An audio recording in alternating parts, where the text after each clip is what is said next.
Hi అందరికీ, మీకు స్వాగతం మా యూట్యూబ్ ఛానల్కి. నేడు మనం చాణక్య నీతి గురించి మాట్లాడుకుందాం. విద్యార్థులు ఎలా ఫోకస్ చేయాలి, ఎలా చదవాలి, ఎలా విజయం సాధించాలి అనేది తెలుసుకుందాం. చాణక్య గారి మాటలు మనకు ఎంతో ప్రేరణనిస్తాయి. మరి ఆలస్యం ఎందుకు? మొదలు పెడదాం. ఫోకస్ చేయడం ఎలా?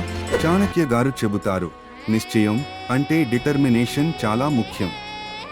మన లక్ష్యాలపై దృష్టి పెట్టాలి. ఫోకస్ చేయడానికి కొన్ని చిట్కాలు. ప్లానింగ్. ప్రతిరోజు ఒక ప్లాన్ ఉండాలి. ఏం చదవాలి, ఎప్పుడు చదవాలి అనేది ముందే నిర్ణయించుకోవాలి. డిస్ట్రాక్షన్స్ తొలగించండి. ఫోకస్ కోసం ఫోన్, టీవీ వంటి డిస్ట్రాక్షన్స్ను దూరంగా ఉంచండి. మైండ్ఫుల్నెస్. ధ్యానం చేయడం ద్వారా మనసు ప్రశాంతంగా ఉంటుంది. ఇది ఫోకస్ చేయడంలో సహాయపడుతుంది. చదవడం ఎలా? చదవడం అంటే కేవలం పుస్తకాలు చదవడం కాదు. చాణక్య గారు చెబుతారు, శిక్ష అంటే కంటిన్యూస్ లెర్నింగ్. కొన్ని చిట్కాలు. Note taking. చదివిన విషయాలను నోట్ చేసుకోవడం వల్ల అవి మెమరీలో నిలుస్తాయి. రివిజన్. చదివిన విషయాలను తరచుగా రివైజ్ చేయాలి. ఇది మెమరీని స్ట్రాంగ్ చేస్తుంది. Practical application.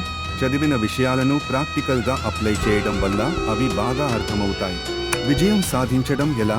చాణక్య గారు చెబుతారు, ధైర్యం అంటే పేషెన్స్ చాలా ముఖ్యం. విజయం సాధించడానికి కొన్ని చిట్కాలు. సమయం విలువ. సమయాన్ని సరిగ్గా వినియోగించాలి. ప్రతి క్షణం విలువైనది. అడాప్టబిలిటీ. పరిస్థితులకు అనుగుణంగా మారడం నేర్చుకోవాలి. మార్పు అనేది జీవితంలో భాగం. Positive mind set.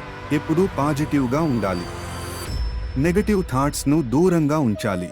ఇవి చాణక్య గారి నీతి నుండి కొన్ని ముఖ్యమైన పాఠాలు. ఇవి మీకు ఫోకస్ చేయడంలో, చదవడంలో, విజయం సాధించడంలో సహాయపడతాయి.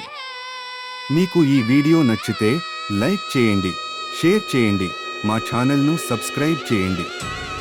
మళ్ళీ కలుద్దాం. ధన్యవాదాలు.